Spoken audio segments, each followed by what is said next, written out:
Champion league খেলতে যাচ্ছে বাংলাদেশ।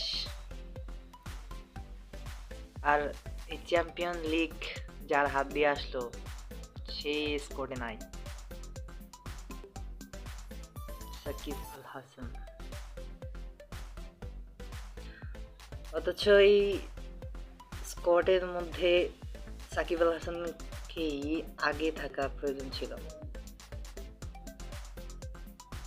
কারণ এই চ্যাম্পিয়ন্স লিগে সুযোগ করে দিয়েছিল মূলত সাকিব আল হাসান। তার গুরুত্বটা সব থেকে বেশি ছিল। কজ শ্রীলঙ্কার বিপরীতে সেদিন 82 রানে এবং মাত্র 57 রান দিয়ে 2টা উইকেট নিয়েছিল এবং ইতিহাসে সর্বপ্রথম time out. I think Angelo Matthews brought the wrong helmet. Should have been ready, is what the message is. Was he ready to take strike?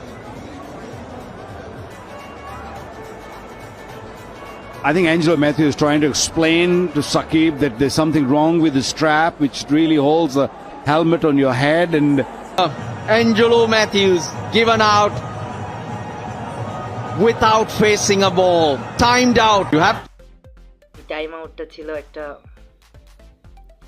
বিরল ঘটনা, যার মাধ্যমে বাংলাদেশ চ্যাম্পিয়ন লিগে চান্স পায়।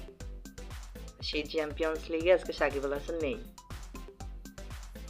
আসলেই কি সাকিবকে ছাড়া চ্যাম্পিয়ন্স লিগের স্কোরটা স্ট্রং আছে, নাকি তাকে মিস করতেছে, নাকি তার কোনো প্রয়োজন নেই, বা তার কোনো রিপ্লেসমেন্ট আছে? সাকিবের কি কোনো রিপ্লেসমেন্ট আদৌ বাংলাদেশ স্কোয়াডের মধ্যে আছে? কেউ কি সাকিব আল হাসানের আশেপাশে বা ধারের কাছেও আছে? সাকিব আল হাসান কিন্তু 8-10টা সাধারণ প্লেয়ারের মতো না। বস তার এমনও কিছু বিশ্ব রেকর্ড আছে যেগুলো ভাঙার মতো ক্ষমতা বাংলাদেশের প্লেয়ারের তো কারো নাই, অ্যান্ড দেন ওয়ার্ল্ডের মধ্যেও আছে কি না এটাও বিরল। 3 বারের বিশ্ব সেরা অলরাউন্ডার, এই খেতাব শুধুমাত্র সাকিব আল হাসানের খাতায় আছে, আর কারো খাতায় কিন্তু নাই। তো সাকিব আল হাসানকে ছাড়া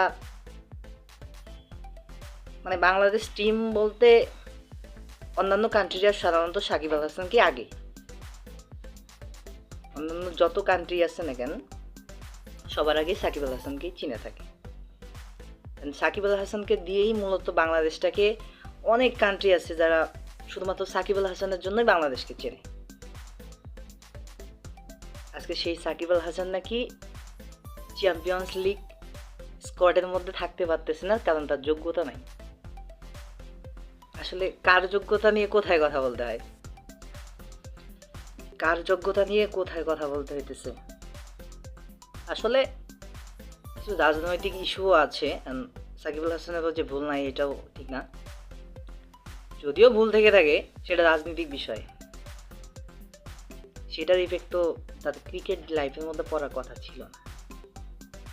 আসলে আমরা বাঙালি জাতি আবেগে বেশি হয়ে যাই। হ্যাঁ, তো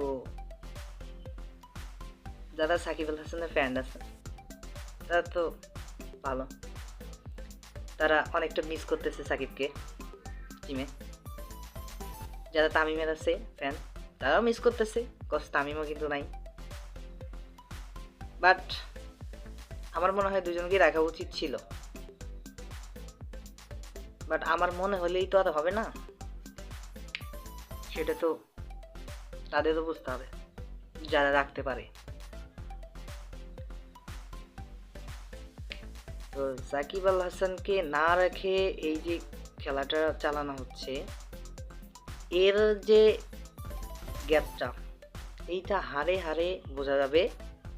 আরও সামনে খেলা হচ্ছে, আরও হবে, সব বোঝা যাবে যে সাকিব বাংলাদেশ টিমের কি, সেটা সবেই বুঝতে পারবে। সাকিব আল হাসানের ধারের কাছে কেউ নেই, বাংলাদেশে কোনো রিপ্লেসমেন্ট কখনো হবে না, হয় নাই, হতে পারবেও না। এটাই বাস্তব।